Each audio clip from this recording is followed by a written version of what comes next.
మరో అంశం మనం చదవబోతున్నాము. అది చాలా చాలా ముఖ్యమైన అంశం.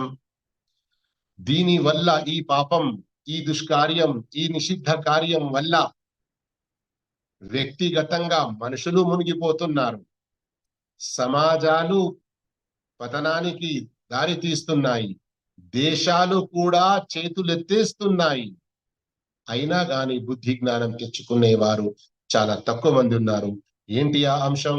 చాలా ముఖ్యమైన అంశం. ఎలాగైతే మీరు చూస్తున్నారో, వడ్డీ తినడం.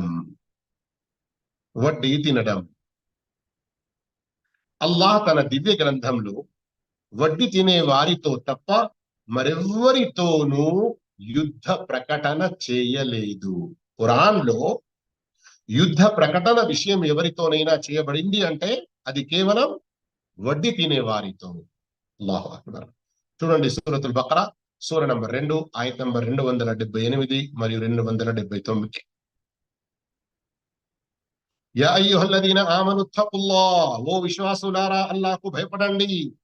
వదరు మా బకియ మినర్ రిబా, మీరు నికార్సైన విశ్వాసులే అయినట్లయితే మిగిలి ఉన్న వడ్డీని విడిచిపెట్టండి. ఒకవేళ మీరు గనక అలా చేయనట్లయితే ఫఇల్లం తఫఅలు ఫఅదను బిహర్బిన్ మినల్లాహ్, ఒకవేళ మీరు గనక అలా చేయనట్లయితే అల్లాహ్ మరియు ఆయన ప్రవక్తతో యుద్ధానికి సిద్ధం కండి. అల్లాహ్ అల్లాహ్, ఇంత ఘోరమైన పాపం గమనించండి. ఈ ఆయతలో స్వయంగా మనం ఆలోచిస్తే విశ్వాసులకు ప్రత్యేకంగా పిలుపునిచ్చి చెప్పడం జరుగుతుంది. మరియు ఆ వడ్డీ గురించి చెప్పే కంటే ముందు అల్లా యొక్క శిక్షకు భయపడండి అన్నటువంటి హెచ్చరిక ఉంది. ఆ తర్వాత ఇప్పటి వరకు ఏదో జరిగిపోయింది అన్నటువంటి భావం బిట్వీన్ లైన్స్ అని అంటారు కదా. ఎందుకంటే దీనికంటే ముందు ఆయతులలో ఆ ప్రస్తావన వచ్చింది. కానీ ఇక్కడ వదరు మా బకియ మినర్ రిబా, ఇక ఏదైతే ఇప్పుడు మిగిలి ఉందో, ఇప్పటి వరకు మీకు తెలియదు వడ్డీ హరాం. ఎవరికైనా అప్పు ఇచ్చినట్లయితే 1%, 2%, 5%, 10% తీసుకోవడం ఇది హరాం అని తెలియలేదు. గత నెల వరకు తీసుకున్నారు, ఇక ఈ నెల నుండి తీసుకోకండి. నిన్నటి వరకు తీసుకున్నారు, ఈ రోజు నుండి తీసుకోకండి. ఈ హరాం అని తెలిసేకి ముందు తీసుకున్నారు, ఇక నుండి తీసుకోకండి. వదరు మా బకియ మినర్ రిబా ఇన్ కుంతుం ముమినీన్, మీరు గనక నిశ్చయంగా సత్యవంతులైన విశ్వాసులే అయ్యేదుంటే. అంటే ఏం తెలుస్తుంది ఇక్కడ? మేరా ఈమాన్ యా హై అని ఎంత బొచ్చ గుద్దుకొని, ఎంత ఛాతి గుద్దుకొని చెప్పుకున్నా గాని లాభం లేదు, నా విశ్వాసం ఇక్కడ ఉంది అని. ఆచరణతో రుజువు కావాలి. ఆయతులు వినుకుంటూ వడ్డీని వదులుకోకుంటే విశ్వాసం తరిగిపోతుంది. ఎందుకంటే అల్లాహ్ ఏమంటున్నాడు? నిజమైన విశ్వాసులైతే తప్పకుండా మీరు వదలండి. వదులుతలేరు అంటే ఇంకా మీ విశ్వాసం నిజమైనది కాదు, సంపూర్ణమైనది కాదు, చాలా లోటు ఉన్నది. అంతేకాకుండా ఆ తర్వాత ఆయతులో ఇంతటి స్పష్టమైన ఆదేశం ఇచ్చిన తర్వాత కూడా మీలో ఎవరైనా వడ్డీని వదులుకోకపోతే ఇక అల్లాహ్తో మరియు ప్రవక్తతో యుద్ధానికి సిద్ధమైపోండి అని. అల్లాహ్ అక్బర్. ఈ మాటనే ఈ పాపాన్ని వదులుకోవడానికి సరిపోవాలి. ఎవరైనా అల్లాహ్తో యుద్ధానికి సిద్ధం కాగలడా? ఇది అల్లాహ్ వద్ద ఎంత చెడ్డ పాపమో తెలియుటకై పై ఆయతు మాత్రమే సరిపోతుంది. చాలు. ప్రజలు, ప్రభుత్వాలు వడ్డీ కారణంగా వినాశపు చివరి హద్దుల్లోకి చేరుకున్నాయన్న నిజాన్ని వాటిపై దృష్టి సారించిన వ్యక్తి గమనించగలడు. వడ్డీ వ్యవహారం వలన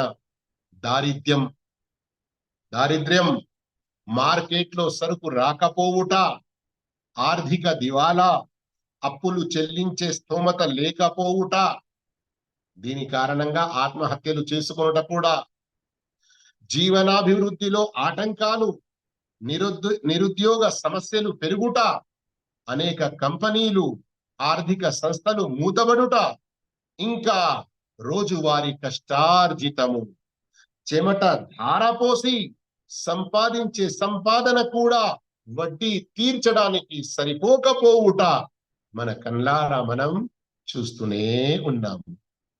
లెక్కలేనంత ధనం కొందరి చేతుల్లో తిరగటం వలన సమాజంలో వర్గాల తారతమ్యం ఉత్పన్నమవుతుంది.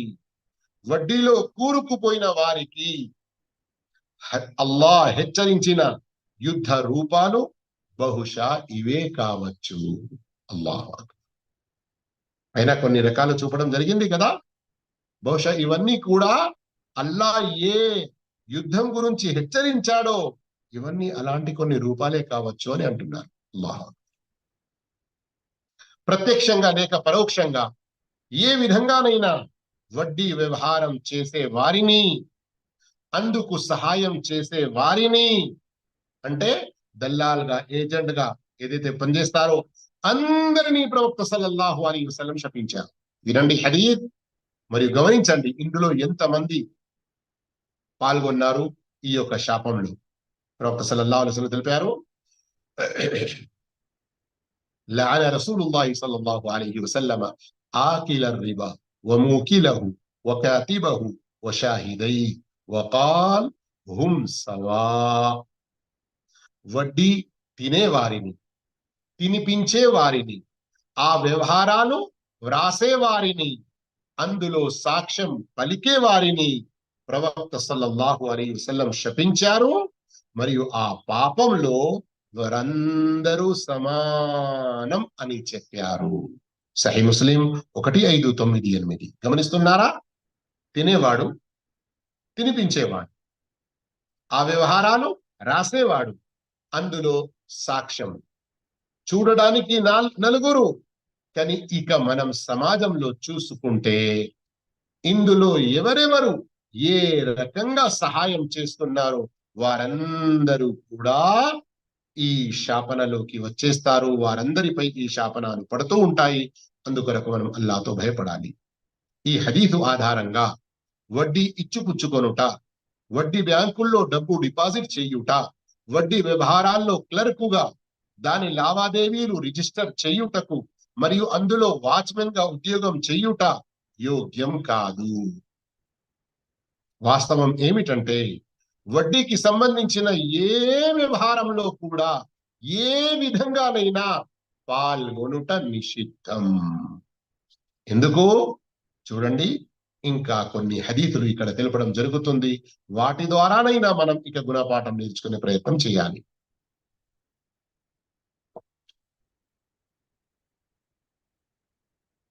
ఘోర పాపంతో కూడిన ఈ చెడును ప్రవక్త సల్లల్లాహు అలైహి వసల్లం ఎంత స్పష్టంగా తెలిపారో అబ్దుల్లా బిన్ మస్ఊద్ రదియల్లాహు తఆలా అన్హు ఉల్లేఖించారు. ప్రవక్త సల్లల్లాహు అలైహి వసల్లం ఇలా తెలిపారు, అర్రిబా 73 బాబా ఐసరుహా మిథ్లు అన్ యన్కిహ అర్రజులు ఉమ్మ వ ఇన్న అర్బ రిబా ఇర్దు రజులిల్ ముస్లిం. వడ్డీలో 73 స్థానాలున్నాయి. 73 బాబా 77 స్థానాలున్నాయి. వాటిలో అత్యంత హీనమైన స్థాయి దశ, దాని యొక్క పాపం ఎంత? ఒక వ్యక్తి తన కన్న తల్లిని పెళ్లాడడం వంటిది. అస్తగ్ఫిరుల్లాహ్, అస్తగ్ఫిరుల్లాహ్. ఎవరైనా మనిషి స్వయం కన్న తల్లిని 9 మాసాలు తన గర్భంలో మోసి ప్రసవించినటువంటి ఆ తల్లిని ఎవరైనా పెళ్లాడుతున్నాడంటే ఇది ఎంత ఘోరమైన పాపం, ఇంత చండాలమైన నీచమైన కార్యం. అయితే ప్రవక్త సల్లల్లాహు అలైహి వసల్లం ఏమంటున్నారు? వడ్డీలో 73 స్థానాలు, దశలు ఉన్నాయి. వాటిలో అత్యంత హీనమైన స్థాయి ఇది అంటే వడ్డీ తినడం ఇంకా దీనికంటే 73 రెట్లు ఎక్కువ చండాలమైన కార్యం అని అర్థమవుతుంది కదా. వడ్డీ యొక్క అత్యంత తీవ్ర స్థాయి పాపం ఒక ముస్లిం పరువు ప్రతిష్టలను మంటగలపటం. ముస్తదరక్ హాకింలోని హదీస్ షేఖ్ అల్బానీ రహిమహుల్లా సహీహుల్ జామీలో ప్రస్తావించారు. 3533 హదీస్ నంబర్. ప్రవక్త సల్లల్లాహు అలైహి వసల్లం ఇలా చెప్పినట్లు అబ్దుల్లా బిన్ హన్జలా రదియల్లాహు అన్హు ఉల్లేఖించారు, దిర్హము రిబన్ యఅకులుహు రజుల్ వహువ యఅలం అషద్దు మిన్ సిత్తతిన్ వసలాసీన జనియ. మనిషి తెలిసి బుద్ధిపూర్వకంగా ఒక దిర్హం వడ్డీ తినడం 36 సార్ల కంటే ఎక్కువ వ్యభిచారం చేసిన దానితో సమానం. అల్లాహు అక్బర్. గమనిస్తున్నారా? ఇది ముస్నద్ అహ్మద్ లో ఉంది. షేఖ్ అల్బానీ సహీహుల్ జామీలో ప్రస్తావించారు. 3375 హదీస్ నంబర్. వడ్డీ అందరిపై నిషిద్ధం. బీద వాళ్ళ ధనికుల మధ్య ఎలాంటి తేడా లేదు. తేడా ఉంది అని కొందరు అనుకుంటారు, కానీ అది తప్పు. అందరిపై అన్ని పరిస్థితుల్లోనూ నిషిద్ధం. పెద్ద పెద్ద వ్యాపారులు, ధనికులు దీనివల్ల దీవాలా తీస్తున్నారు. ఎన్నో సంఘటనలు దీనికి సాక్ష్యాలుగా ఉన్నాయి. వడ్డీ ద్వారా వచ్చే ధనం చూడడానికి ఎక్కువ కనబడినా ఆ ధనంలో బర్కత్, శుభం అనేది నశించిపోతుంది. ప్రవక్త సల్లల్లాహు అలైహి వసల్లం చెప్పారు, అర్రిబా వ ఇన్ కథుర ఫఇన్న ఆఖిబతహు తసీరు ఇలా కల్. వడ్డీ ద్వారా ఎంత ధనం వచ్చినా, ఎంత ఎక్కువగా వచ్చినా దాని అంతం అల్పంతోనే అవుతుంది. ముస్నద్ అహ్మద్ లోని హదీస్ షేఖ్ అల్బానీ సహీహుల్ జామీలో ప్రస్తావించారు. 3542. వడ్డీ శాతం పెరిగినా లేక తరిగినా, ఎక్కువ ఉన్నా లేక తక్కువ ఉన్నా తీసుకోవడం, తినడం ఎట్టి పరిస్థితుల్లోనూ యోగ్యం కాదు. అన్ని విధాలుగా నిషిద్ధం. వడ్డీ తినే వ్యక్తి ఉన్మాది వలె ప్రళయ దినాన నిలబడతాడు. ఇది ఎంత చెడు అయినప్పటికీ అల్లాహ్ మనపై ఎంత గొప్ప కరుణ చేశాడో గమనించండి. అల్లాహు తఆలా తౌబా చేయమని ఆజ్ఞాపించి దాని విధానం కూడా స్పష్టం చేశాడు. వడ్డీ తినే వారిని ఉద్దేశించి అల్లాహ్ ఇలా ఆదేశించాడు, వఇన్ తుబ్తుమ్ ఫలకుం రుఊసు అమ్వాలికుం లా తజ్లిమూన వలా తుజ్లమూన్. ఒకవేళ మీరు పశ్చాత్తాపం చెందితే మీ అసలు సొమ్ము మీకే ఉంటుంది. మీరు ఎంతనైతే అప్పు ఇచ్చారో దానిపై ఇన్ని పర్సెంట్లు వడ్డీ ఇవ్వాలి అని అనుకుంటున్నారో, తౌబా చేయండి, మీ అసలు డబ్బు మీకు ఉంటుంది. కేవలం వడ్డీ మాత్రమే మీరు తీసుకోవద్దని చెప్పడం జరుగుతుంది. మీరు ఒకరికి అన్యాయం చేయకూడదు, మీకు కూడా అన్యాయం జరగకూడదు. సూరతుల్ బకరా ఆయత్ నంబర్ 279. అల్లాహు అక్బర్. దీని గురించి ఇన్ని నష్టాలు మన ముందుకు వచ్చాయి. మరియు ఈ వడ్డీని నిషేధించిన తర్వాత, దాని యొక్క ఇన్ని నష్టాలు తెలిపిన తర్వాత తౌబా మార్గం కూడా ఉంది అని అల్లా ఏదైతే చూపాడో, అల్లా ఎంత మంచి న్యాయం చేశాడు, ఎంత కరుణ ద్వారాలు మన కొరకు తెరిచాడో వాటిని మనం ఊహించి గ్రహించి, ఇక ఏదైనా ఇప్పటి వరకు తిని ఉంటే వెంటనే తౌబా చేసుకోవాలి. విశ్వాసుని మనస్సు ఈ ఘోర పాపాన్ని అసహ్యించుకొనుట, దాని చెడును గ్రహించుట తప్పనిసరి. దొంగలించబడే లేక నష్టం భయం ఎవరికైతే ఉందో, ఇలాంటి గత్యంతరంతో వడ్డీ ఇచ్చే బ్యాంకుల్లో తమ సొమ్మును డిపాజిట్ చేసేవాళ్ళు, వారి గత్యంతరం ఎంత మటుకు ఉందో, గత్యంతరం లేక మరణించిన జంతువును తినువారి లాంటి లేదా అంతకంటే కఠిన స్థితిలో ఉన్నారా అన్న విషయం గ్రహించాలి. అందుకు అల్లాహ్ క్షమాపణ కోరుతూ ఉండాలి. ఎంత సంభవమైతే అంత త్వరగా ఆ హరాం నుండి దూరమై దాని స్థానంలో వేరే ధర్మసమ్మతమైన ప్రయత్నం చెయ్యాలి. ప్రస్తుతం తమ సొమ్ము ఉన్న బ్యాంకుల నుండి తమ సొమ్ముపై రావలసిన వడ్డీని వారితో అడగకూడదు. ఇది కొన్ని దేశాల ప్రకారంగా ఇలాంటి ఆదేశం అనేది చెబుతారు.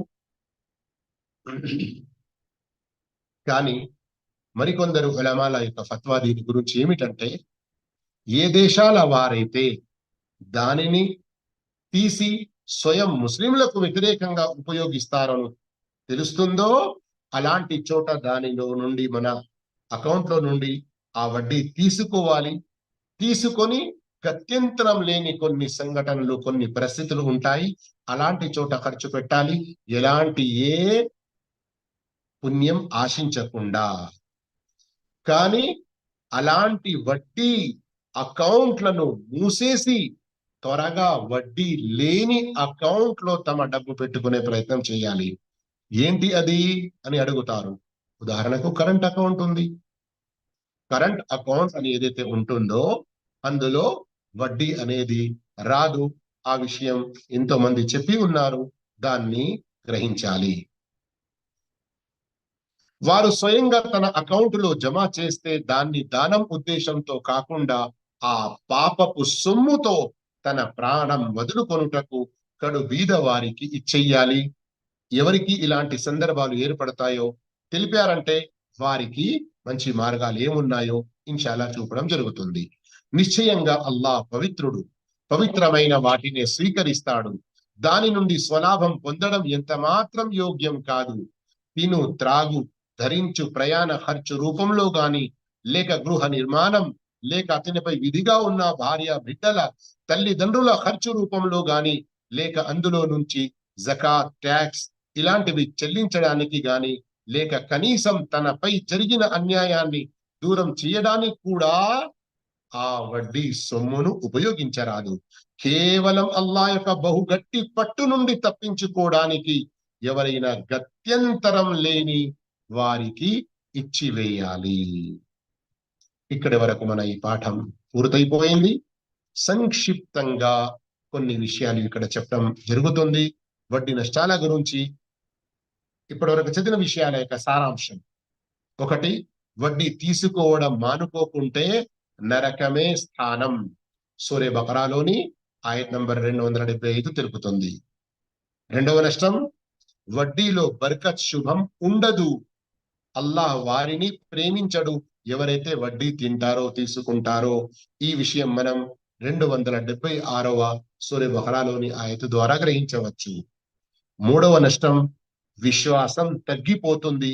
ఎలాగైతే ఇంతకు ముందు చెప్పానో సూరే బకరాలోనే ఆయత్ నంబర్ 278 ద్వారా తెలుస్తుంది. అంతేకాకుండా నశించిపోకుండా జాగ్రత్త పడాలి. అంటే ఈ వడ్డీ వ్యవహారంలో చిక్కుకుపోతే దేశాలే నాశనం అవుతున్నాయి. మన యొక్క ఆర్థిక వ్యవస్థ మొత్తం పాడైపోతుంది. కానీ దీన్ని చాలా చాలా తక్కువ మంది గ్రహిస్తున్నారు. నాలుగో నష్టం, వడ్డీ తినేవాడు అల్లాహ్తో పోరాడడానికి దిగినట్లే. ఇది కూడా ఇంతకుముందు మనం విన్నాము. వడ్డీకి సంబంధించిన ఇంకా ఎన్నో నష్టాలున్నాయి. ఖురాన్ ఆయతుల, సహీ హదీతుల ఆధారంగా తెలుపడం జరిగింది. దాన్ని తెలుసుకోవడానికి మీరు యూట్యూబ్ లోని వీడియో వినడానికి ఈ పీడిఎఫ్ ఎప్పుడైతే మీ వద్దకు చేరుకుంటుందో అప్పుడు ఈ పీడిఎఫ్ లో మీరు ఇక్కడ క్లిక్ చేశారంటే చూడగలుగుతారు. ఇక్కడ ఓపెన్ అవుతుంది మన ఈ వీడియో. చూస్తున్నారా వీడియో ఆన్ అయిన విషయం? మీరు బహుశా ఇక్కడ మీకు కనబడటం లేదు కావచ్చు. ఇది ఈ వీడియో మీరు ఇక్కడ చూడగలుగుతారు. ఇందులో అల్హమ్దులిల్లా వడ్డీకి సంబంధించిన చాలా వరకు నష్టాలు తెలుపడం జరిగినది. అల్లాహు తాలా మనందరికీ అన్ని రకాల పాపాల నుండి, అన్ని రకాల నిషిద్ధతల నుండి దూరం ఉంచుగాక.